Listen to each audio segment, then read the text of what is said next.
સુરત શહેરમાં વધતા સાયબર ક્રાઇમના કેસોને ધ્યાનમાં રાખીને સાયબર ક્રાઇમ સેલ દ્વારા વર્ચ્યુઅલ ડિજિટલ એસેટ વીડીએ વિષય પર વિશેષ તાલીમ કાર્યક્રમનું આયોજન કરવામાં આવ્યું છે. આ તાલીમ સુરત શહેરના પોલીસ અધિકારીઓ અને કર્મચારીઓ માટે છે, જેમાં ક્રિપ્ટોકરન્સી, એનએફટીએસ અને અન્ય ડિજિટલ મૂલ્યવાન સંપત્તિઓ સંબંધિત કાયદાકીય તપાસ અને ગુના નિવારણની માહિતી આપવામાં આવશે. આ કાર્યક્રમ 14 ઓક્ટોબર 2025ના રોજ શરૂ થયો છે અને તે ગુજરાત પોલીસના સાયબર સુરક્ષા સેતુ અને સાયબર સંજીવની 3 જેવા પહેલોના ભાગરૂપે આયોજિત છે.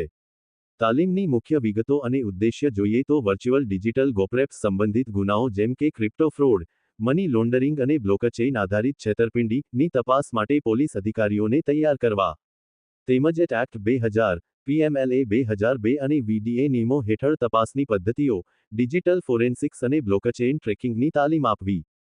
સાયબર ક્રાઇમના વધતા કેસો ગુજરાતમાં 2025માં 30% વધારો ને કારણે પોલીસ કર્મચારીઓની ક્ષમતા વધારવી વગેરે છે. 2 દિવસની તાલીમ 14 થી 15 October 2025 Surat police headquarters cyber cell આયોજિત છે. 100મી વધુ પોલીસ અધિકારીઓ અને કર્મચારીઓ, જેમાં પીઆઈ, એએસઆઈ અને કોન્સ્ટેબલ્સ સામેલ, ખાસ કરીને સાયબર, ઇકોનોમિક ઓફેન્સીસ અને ફાઇનાન્શિયલ ક્રાઇમ વિભાગના કર્મચારીઓ સામેલ કરાયા છે.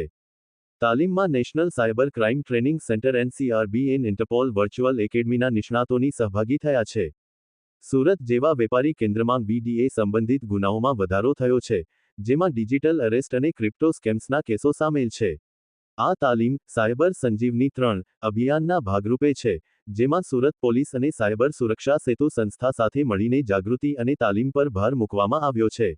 આથી પોલીસને વધુ અસરકારક બનાવીને નાગરિકોના ડિજિટલ અસ્ક્યુટને સુરક્ષિત કરવાનો ઉદ્દેશ છે. આ તાલીમ પછી સુરત સાયબર સેલ વધુ કેસોની તપાસમાં સફળતા મેળવશે અને જનતા માટે જાગૃતિ કાર્યક્રમો વધારશે.